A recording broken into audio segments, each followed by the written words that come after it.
Muy relevante hoy, a pesar de que parecía una conferencia light, digamos, en términos de los temas que se iban a abordar. Porque a final de cuentas, pues prácticamente nada más hubo dos secciones, lo de quién es quién en los precios y la cuestión de la bandera, que tiene que ver con la evolución histórica de nuestra nación y que básicamente, como cualquier otra bandera en el mundo, pues tiene que ver con colores, distribución de los colores y escudo, que algunas banderas lo tienen. Estados Unidos tiene estrellas, Puerto Rico, Cuba. Nosotros tenemos una bandera verde, blanco y rojo, que no es la única. Ahí está la bandera italiana, Bulgaria, Burundi, Hungría, Irán, Madagascar, Níger, solo por mencionar algunos, que también tienen banderas verde, blanco y rojo, solo que cambia la distribución o el diseño. Los que tienen la bandera más parecida a la de México son los italianos, que también tienen una bandera verde, blanco y rojo, distribuidas en tres franjas de manera vertical. Por ejemplo, Hungría tiene esas tres franjas, pero de manera horizontal. Y por ahí se dice, Jacobo, incluso se dice en Italia, que la bandera italiana de alguna manera es una copia de la bandera mexicana, porque hay que recordar que en México estuvo Giuseppe Garibaldi, que fue una figura central en la unificación de Italia. Y yo esto lo he leído en varias fuentes, mexicanas e italianas, que a Garibaldi le gustó tanto la bandera mexicana, por el simbolismo de cada color, por la distribución, etcétera, que se llevó esa idea para la bandera de una Italia unificada, porque después de la caída del Imperio Romano, pues Italia no era un país unificado. Entonces, es interesante eso. Es una hipótesis, pero repito, son varias fuentes, tanto mexicanas como italianas, que señalan que Garibaldi, ese que nosotros conocemos aquí por un grupo de pop en México o por ir a escuchar ahí mariachis en la Ciudad de México, pero bueno, Garibaldi estuvo en México y pareciera ser, no, no que se robó, le gustó el diseño de la bandera mexicana. Y ya lo que nos diferencia de la bandera con los italianos, pues es el escudo, ¿no? Y ya al final, en el video, pues es interesante, pues al final de cuentas es el Día de la Bandera, pero mira, hoy fue muy claro en el caso de lo que señaló la presidenta. No, no nos quedamos, mezclo, de lo que hoy leyó muy interesante nuestra presidenta sobre dos encíclicas de Papa Francisco, que está muy malito de salud, efectivamente, de no quedarnos en la forma. Jacobo, Emily Foster, David Álamo, Eva Cepeda, la gente que de manera regular aquí está. Dice Gerardo Mena que actualmente el significado es que la víbora es el PRIAN y el águila es la 4T. Muy bien, Gerardo, es un significado muy actual. No quedarse en la forma, no salir nada más el 15 de septiembre o el 24 de febrero, Jacobo, a escuchar a la bandera, banderita, banderita, banderita tricolor. No, no, tiene que ver con una cuestión de fondo. Y el fondo es soberanía e independencia. Ese es el verdadero fondo. Hoy la presidenta retomó, recordó a los niños héroes que se conmemora el 13 de septiembre, pero que eso tiene que ver con la guerra contra Estados Unidos en defensa de la soberanía y de la independencia mexicana. Entonces, no quedarnos en el fondo. Me pareció muy importante, pareciera ser que no, pero la pregunta del primer periodista, cuando él habla de los valores perdidos durante el neoliberalismo. que va ligado con la pregunta que hizo Manuel Pedrero sobre estos católicos, entre comillas, contentos del deterioro de la salud del Papa. ¿No? Van las dos cosas ligadas. Yo recuerdo, y creo que aquí estamos varios de los que vemos aquí, saludo a Flor Solares, a Orizaba y a Violeta Rubí. Mira, Jacobo, pues yo, tú y yo, seguramente nos dieron clases de civismo en la secundaria. Yo estuve en una secundaria federal y tuve mis clases de civismo y eran clases muy importantes, muy relevantes, que tenían que ver con nuestro comportamiento individual en un entorno colectivo. Y saludos hasta Calexico, California, a Mario Ibarra, que nos está siguiendo desde Calexico.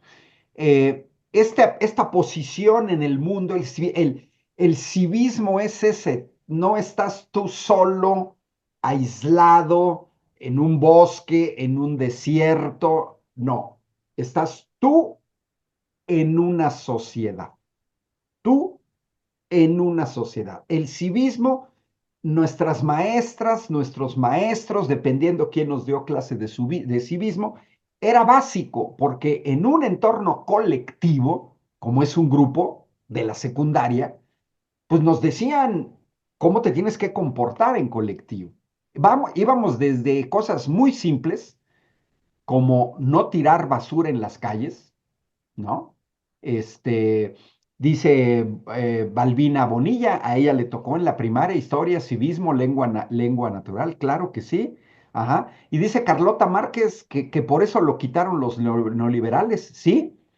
Esta es una de las hipótesis que manejó mucho Andrés Manuel López Obrador, que el neoliberalismo, bueno, la cuestión de no festejar los días de conmemorar en el día que cae, sino moverlo a los fines de semana, lo hizo el panista Vicente Fox. Ajá. Y eso tiene que ver con esto que se señala, se hizo de adrede, de quitar estos valores, porque pues tiene que ver con una cuestión de individualismo. Aquí nos tiene que quedar bien claro, una de las cuestiones del neoliberalismo es la promoción exacerbada del individualismo, del narcisismo, del consumismo extremo, comprar por comprar. Ajá. Y eso tiene que ver con la encíclica del Papa. Y como dijo nuestra presidenta, pues los que están muy contentos por el deterioro de la salud del Papa son los que siguen queriendo vivir en estos dogmas de fe neoliberales, porque son dogmas. Recordamos aquí que en muchas ocasiones, Andrés Manuel López Obrador utilizaba la metáfora de que si llovía, luego les caía agua a los de abajo, en una metáfora en el sentido de que el neoliberalismo vive de un dogma que no se corresponde, en el cual tienes un grupúsculo de gente cada vez más rica y que no tiene que ver exclusivamente con México, ¿eh? Y también saludos a Tijuana, a Marco Andrade. Eh, Porque eso lo vemos muy, muy claro en Estados Unidos. Mark Zuckerberg, Jeff Bezos, Elon Musk, cada vez más ricos. ¿Eso significa que la sociedad norteamericana está cada vez mejor? No, absolutamente no. Eso demuestra que es un dogma de fe y eso lo dice Papa Francisco, ¿eh? Dogma de fe neoliberales, siempre siguiendo las mismas rutas, ¿no? Y lo que leyó, el párrafo que leyó de la encíclica Fratelli Tutti, la doctora Claudia Sheinbaum, es que el goteo de arriba hacia abajo como único camino. Y no, pero va ligado a la cuestión del neoliberalismo, porque el individualismo va asociado al neoliberalismo. Y por último, cuando la doctora responde a esta cuestión de los valores perdidos, Pues también la doctora habla del malinchismo, el mirar hacia afuera, y en contraposición, la independencia y la soberanía. Hay que recordar, ajá, hay que recordar que la derecha mexicana, que asimiló el neoliberalismo, el periodo neoliberal comienza en el sexenio de Miguel de la Madrid, en 1982. Es donde nuestro país caemos en la larga noche del neoliberalismo durante 36 años, y muchos jóvenes pues no se acuerdan, pues todavía ni nacían, ¿qué se van a acordar de, de- del neoliberalismo, ¿no? O sea, realmente un joven que se interesa en política, pues a lo mejor comenzamos a interesarnos en política a los 18 años, quizá los más precoces a los 16. Yo recuerdo cuando estudié en la secundaria, pues entre 12 y 15 años, la neta, nadie habla de política en las secundarias, ¿no? Y mandamos cordiales saludos a Sergio Guevara hasta New York City, allá en Estados Unidos. Eh, pero ya en el bachillerato, yo, por ejemplo, no hice política en el bachillerato, es decir, entre 15 y 18 años, yo no, pero sí tuve compañeros, había compañeros que sí comenzaban a hacer política en esa edad. Entonces, un joven precoz que comienza a hacer política a los 16, yo comencé hasta la licenciatura, ¿no? Después de los 18 años, yo comencé como a los 20, ¿no? 19, ¿no? Pero digamos, para fijar ideas breves, 20 años comienzas a participar en política. Un joven que tiene 20 años, pues para recordar el sexenio de Andrés Manuel López Obrador, pues es la gente que hoy tiene 26 años y se interesó en política. Tenían 20 años en 2018, entonces, bueno, recuerdan a lo mejor, pero a medida que va pasando el tiempo, quienes recuerdan para recordar todo el desastre con Enrique Peña Nieto, la compra de votos con las tarjetas Monex, el nacimiento del movimiento 132, pues nos tenemos que remontar ya a 2012, ya son 12 años. Entonces ya necesitamos gente quien se acuerda, pues ya va de 32 años de edad. Y ahí nos vamos por cada sexenio, ¿no? Para recordar el sexenio de Felipe Calderón, la supuesta guerra al narco, pues lo recordarán gente de 38 años. Más jóvenes, no. Por eso es muy importante el recordar la historia, porque un pueblo que no conoce su historia está condenado a repetirla. Entonces, cuando vienen los panistas a criticar los precios de las gasolinas o el ataque a los cárteles de la droga, pues en realidad le apuestan a que mucha gente no vivió sus sexenios. Pero el gen de la derecha mexicana es servilismo al extranjero, entrega de nuestros recursos a los extranjeros a cambio de la obtención de migajas. Saludos hasta Tizayuca, a Jesús García. Dice Colibrí 8080, desgraciadamente pocos jóvenes se interesan en la política, ahora los embrutece TikTok. Sí y no, mira, yo creo al contrario que hay una mayor participación política, solo que de otro tipo. No, no la que estábamos acostumbrados, no la que vivimos alguno, de hacer marchas, salir, volantear. Hoy en día se hace política de una manera distinta. Y cuando digo hacer política me refiero a gente que está atento a la cosa pública. Eso es lo importante, estar atento a la cosa pública. ¿Qué pasa? Para que no te engañen, para que no te engañen. Y mira, fíjate, algo muy curioso, miren, aquí lo hemos venido diciendo. Por ejemplo, el fin de semana hubo una masacre en Cortázar, Guanajuato. Asesinaron a 8 personas en Cortázar, Guanajuato. Pregunta, Jacobo. público del noticiero en redes, si esta masacre hubiera salido en Sinaloa, hoy se habría preguntado de Sinaloa.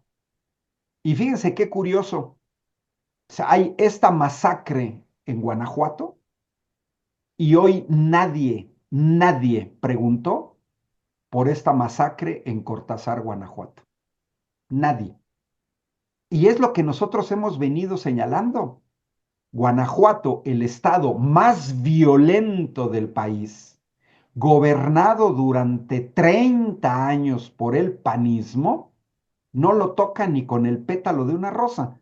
Cada masacre en Guanajuato se archiva, se pasa. Hablan el día, porque sí salió en prácticamente todos los medios de esta masacre. Yo la vi, para que se den una idea, en uno de mis canales de Telegram, no recuerdo si en Russia Today o en Sputnik, en estas agencias, ahí me enteré de esta masacre en Cortázar, Guanajuato. Quiere decir que hasta a nivel internacional tiene esta resonancia.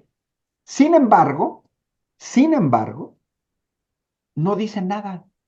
No, oh, no, Sinaloa. No, es que en Sinaloa. No, es que la gente en Sinaloa. Y bueno, ¿y la gente en Guanajuato qué? Pues sí está sufriendo actos de violencia muy fuertes. Y bueno, mira, mientras quiero compartirles una pantalla, si me dan acceso, eh, porque en el fin de semana es muy curioso, miren, es esta nota para que también tengamos muy claras qué es la oposición en México, porque la oposición en México se comporta de una manera muy chistosa, ¿no? Y miren, aquí tenemos a una famosísima panista, ¿no? De las que dice una serie de tonterías, es senadora del PAN, que en X, vean, es 23 de febrero, o sea, fue ayer, domingo, a la 1:54 de la tarde, a las 2 de la tarde, poco antes de la hora de la comida, la senadora del PAN, Lili Telles, se da el tiempo de escribir, de escribir acerca de fíjense, don Ricardo Salinas, que según ella, está en tendencia en X. Y vean lo que hace una senadora de la República, igualita que Javier Milei. Aquí yo les recuerdo que Lili Telles en una entrevista dijo que había invitado a Javier Milei para que viniera a darles lecciones. Pues aquí está una de las lecciones de Javier Milei a la señora Lili Telles, que desde ser funcionaria pública promociona un producto privado. Vean, dice, buen momento para recomendarles su tarjeta de crédito. El servicio es excelente, el mejor banco de México. Vean lo que hace una senadora del PAN promocionando servicios privados siendo representante popular. Bueno, dejo de compartir, esto fue ayer, se tenía que decir y se dijo porque la señora es igualita que Milei, que desde la esfera pública promocionan productos privados. Eso éticamente es totalmente condenable por parte de una senadora de la República. Saludos a Alonso Madrigal, a Anaheim, California. Y dice Lenin Pérez, es copiona e igualada, ¿no? Y Ulises Flores siempre ha dado pena ajena esa señora, ¿no? Y luego dice Violeta Rubí, la senadora del PAN, promocionando a su patrón caído. Y Ejécate Escobedo, la traidora Telles. Pues sí, está mal en cualquier circunstancia, Jacobo, en cualquier circunstancia.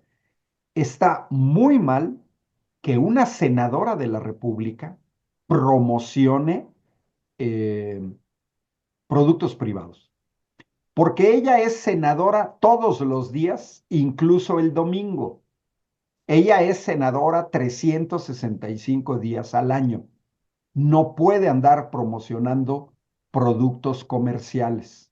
Ajá. Ahora, ahí sí yo le diría a la gente, este, pues quién sabe quién le crea a la señora, ¿no? Porque yo, por ejemplo, no le voy a hacer caso, ay, ni voy a ir a sacar mi tarjeta de crédito con el usurero de Ricardo Salinas Pliego, que tiene demandados a una serie de periodistas independientes, porque seguramente no le gustaron los comentarios que hizo, entre otros, Hans Salazar, aquí del noticiero en redes. Entonces, vean la falta de empatía de esta senadora del PAN, porque quien demanda a los periodistas es Banco Azteca. Entonces, Salinas, a través de Banco Azteca, denuncia a periodistas y sale la señora Lili Telles a promocionar Banco Azteca. Ahí se ve con esa acción que la señora Lili Telles en realidad está en contra de la libertad de expresión. Así, en contra de la libertad de expresión. Tú no puedes salir, y no es casual, Jacobo, que salgas a promocionar tarjetas de crédito de Banco Azteca después de que el dueño de Banco Azteca eh, mete una demanda contra periodistas. Pero esa es la derecha, ese es el gen de la derecha. Seguramente la señora Lili Telles no ha leído ninguna de las dos encíclicas del Papa. Y si la ha leído, no se entiende. Y no le entiende, pues porque hay que terminar la prepa. Miren, esto es verdaderamente patético, pues porque la señora pues no terminó ni la prepa y ya anda haciendo ese tipo de cosas. Bueno, pero estaba en lo del abogado del Mayo. A ver, ya salió Sergio Gutiérrez Luna, que es el presidente del Congreso, a dar datos esenciales.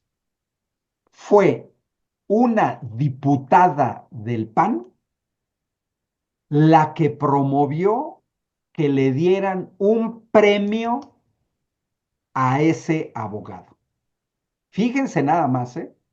Porque andan diciendo, no, que el abogado que estuvo en la campaña de Claudia Sheinbaum, etcétera. ¿Por qué? Pues porque así se da en ese sentido de que tienen que acusar de manera con calumnias, con mentiras. Ese es el estilo, así, ese es el estilo. Y bueno, pues vale la pena recordar que fue ayer a las 4:38 de la tarde, que Sergio Gutiérrez Luna, como presidente de la Cámara de Diputados, hizo públicos los documentos donde quien solicitó un reconocimiento al abogado Juan Pablo Penilla Rodríguez como, entre comillas, embajador internacional por la paz, en un acto realizado en el Salón Legisladores del Congreso, fue la diputada del PAN, María Teresa Castel. Repito, la diputada del PAN, María Teresa Castel. Entonces, esa información salió desde ayer en la tarde. Yo la vi ayer en la tarde en nuestras redes sociales, el chat. Alguien subió el enlace para ese tweet. Y bueno, yo siempre digo, a ver, yo no soy periodista y ya tenía la información. Hoy los que insistían en que si Luisa María Alcalde, si Américo Villarreal, etcétera, por ejemplo, la reportera de W Radio, tratando de embarrar a Morena. Pregunto, si alguien que no es periodista, ¿no? Sabe ya esa información desde ayer en la tarde, pues yo me esperaría que le preguntaran a la ex diputada del PAN que fue señalada en el tuit de Sergio Gutiérrez Luna.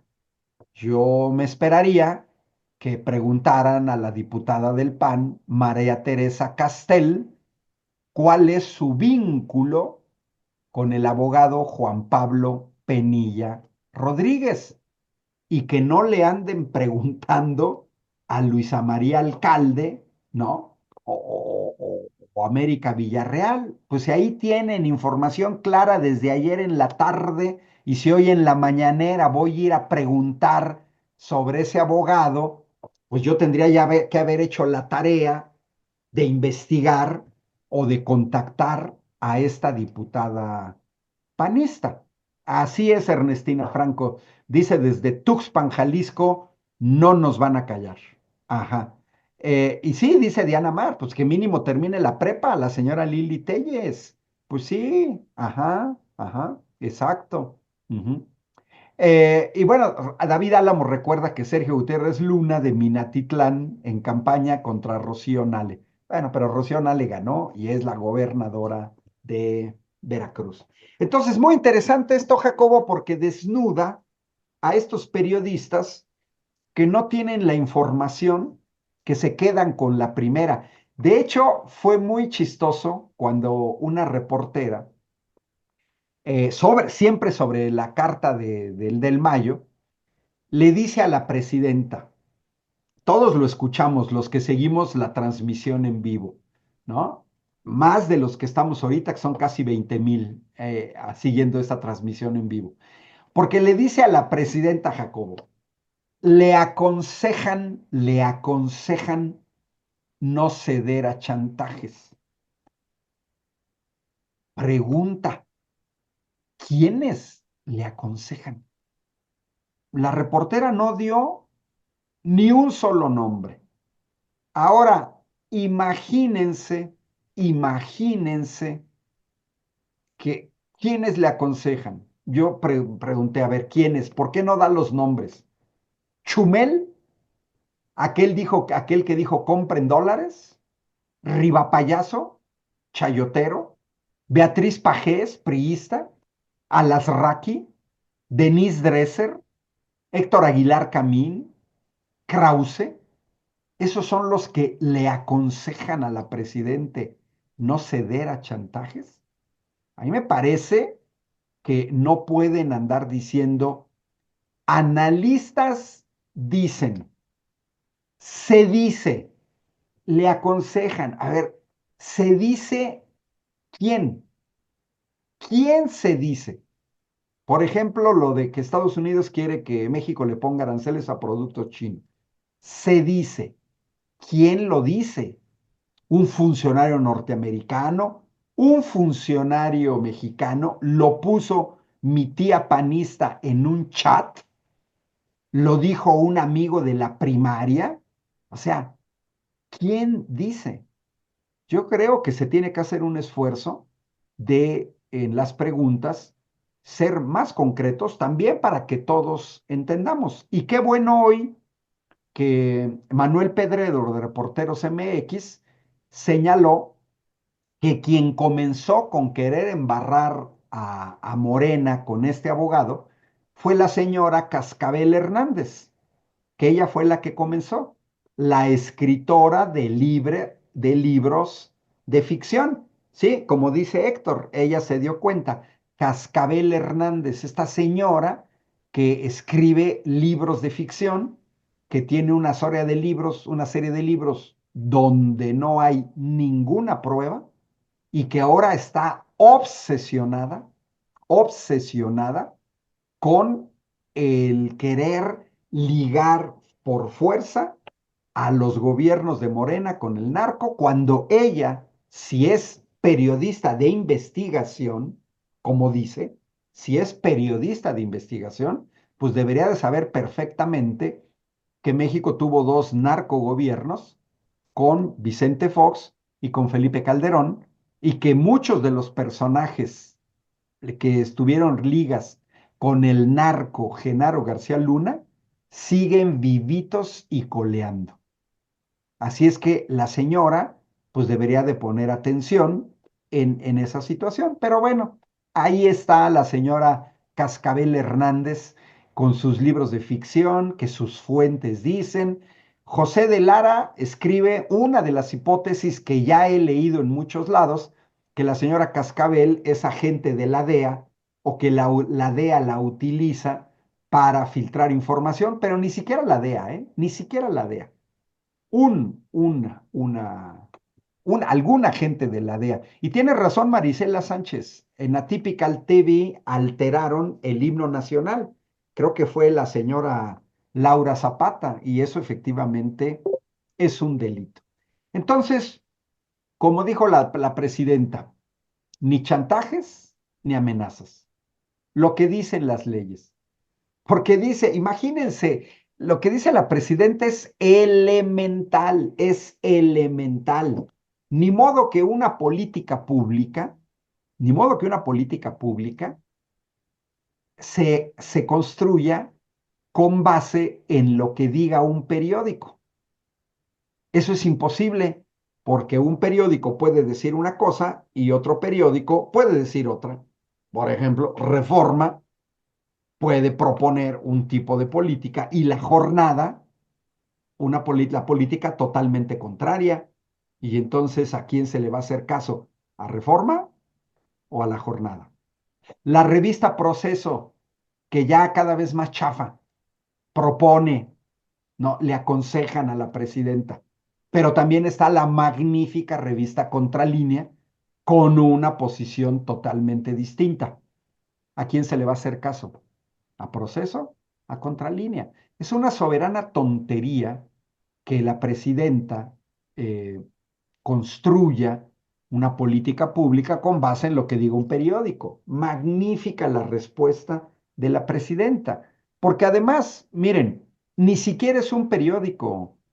En muchas ocasiones es uno. Yo, por ejemplo, escribo en el Universal Querétaro, ¿no? Y les recomiendo mi artículo del sábado sobre los precios de las gasolinas, que publiqué este sábado en el Universal Querétaro. Pero eso no es la posición del Universal Querétaro, no es un periódico. Cada articulista nos hacemos cargo de nuestra opinión, aportamos nuestros datos. Eso es cuando yo veo que dicen, en Alemania se dice que, todo porque la señora Cascabel Hernández, en una participación en la Deutsche Welle, eh, fue a decir sus mentiras de ficción. No, no es Alemania.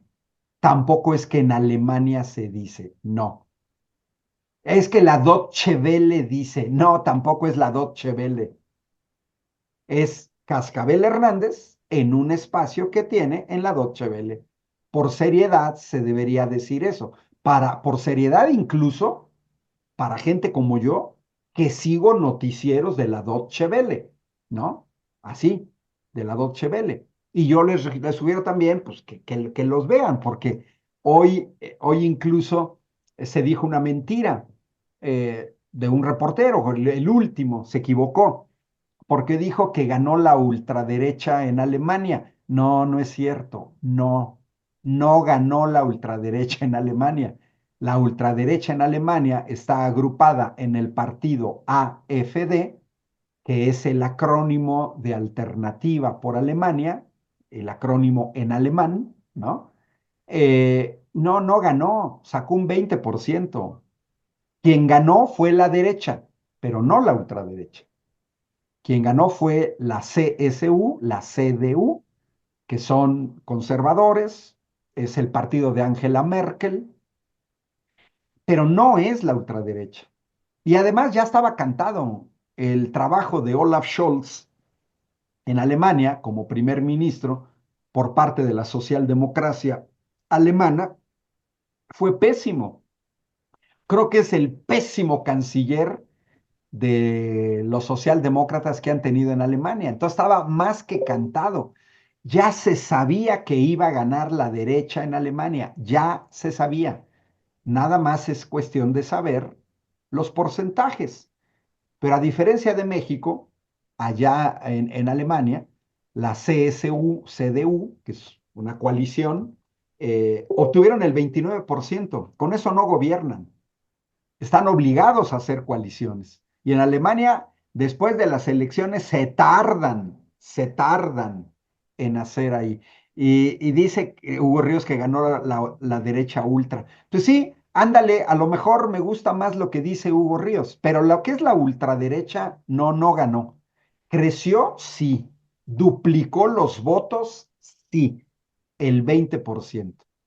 Y hay un mapa muy interesante que muestra también un país dividido, porque también eso es muy interesante, al igual que en el caso de los Estados Unidos, que no lo tenía pensado, pero sí es muy interesante y se los quiero compartir, Jacobo, ahorita que dicen de la ultraderecha, también, dado que salió en la mañanera, porque miren, este es otro ejemplo neto de lo que es tener un país dividido. Miren, aquí están los resultados de ayer de las elecciones en Alemania. Todo lo que ven en negro es el partido de la derecha, CDU-CSU, y lo que ven en azul, que es la parte de la derecha, con esa manchita negra en medio, es AfD, esa es la ultraderecha. Y miren, pues los que ya tenemos más años, vean ese mapa, y a mí, yo ese mapa lo vi ayer, e inmediatamente me vino en mente Alemania del Este y Alemania del Oeste. Porque esa parte azul, los que hemos seguido la historia política de Alemania, era la parte de Alemania del Este. Ahí está Berlín, mientras que la parte negra era lo que era Alemania Occidental. Entonces, fíjense qué curioso, porque ese mapa muestra un país totalmente dividido. Claro, la parte negra es más poblada que la parte azul. Por eso la AfD sacó el 20% de los votos. Bueno, pero ya dejo de compartir porque no voy a hablar de las elecciones en Alemania, porque además ya casi nos vamos a la transmisión al campo Marte. Entonces, ya nada más para ir cerrando, Jacobo, ahí lo vamos a ver, ¿eh? En Alemania, si bien les va, estamos a finales de febrero, se van a echar todo marzo, parte de abril, se van a echar un mes y medio en formar gobierno, porque no va a ser fácil por los porcentajes, porque ningún partido, como ha sucedido en México, realmente ganó las mayorías, ¿no? Ajá. Dice Damaso Lucero, pero usted ya es europeo, jaja, siempre se la pasa trabajando allá. No, me la pasaba trabajando, Damaso, sí trabajé allá 10 años y pues es mucho. Por eso sé también lo que es la vida de ser un migrante, ¿no? Que uno trabaja allá. Claro que yo fui migrante académico, pero eso conozco, pero no solo. Yo estoy hablando hoy de las elecciones en Alemania por la pregunta que se hizo y sobre todo por la mentira. Si no hubiera habido mentira, pues no. Pero eso de que ganó la ultraderecha, no, no, es falso. La ultraderecha es alternativa de Alice Weidel y no, no ganó. Bueno, yo cerraría con muy, muy, muy interesante la respuesta de nuestra presidenta, porque efectivamente yo vi las declaraciones de Trump de que no está contento con el trabajo de México y Canadá, ¿no? El señor en realidad no está contento con nadie, ni con Europa, ni con nadie. Bueno, pero hoy la presidenta se pregunta en voz alta, ¿y qué? ¿El fentanilo solo llega de Canadá y de México? ¿Y dónde está el fentanilo que llega de los Estados Unidos? Miren, yo no he visto ni un solo dato de la administración Trump de cantidades. Me cuesta mucho trabajo seguir ese discurso si no me dan cantidades. ¿Qué cantidad de fentanilo pasa de México a Estados Unidos? ¿Qué cantidad de fentanilo pasa de Canadá a Estados Unidos. Mientras no den cantidades, es una falacia, se queda en término cualitativo. Oh, pasa mucho fentanilo. ¿Qué significa mucho?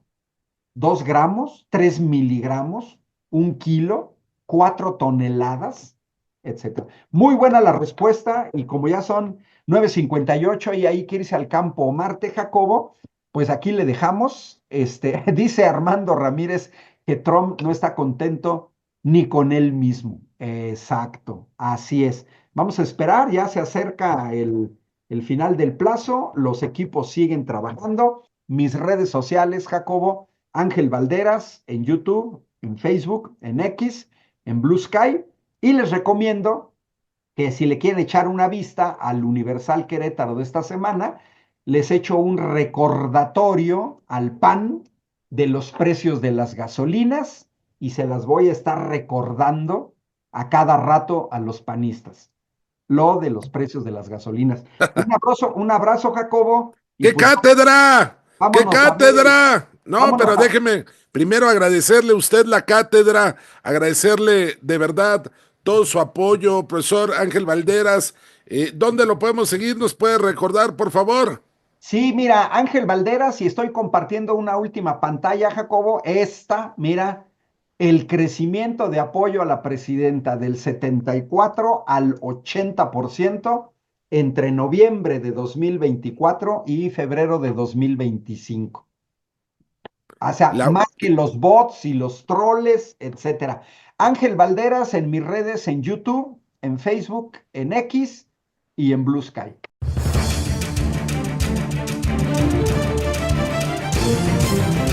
Desde el aire, en 360 grados, con transmisiones en vivo desde el lugar de los hechos, con la mayor tecnología, pero sobre todo, con objetividad e imparcialidad. Noticiero en redes. Honestamente, te informamos.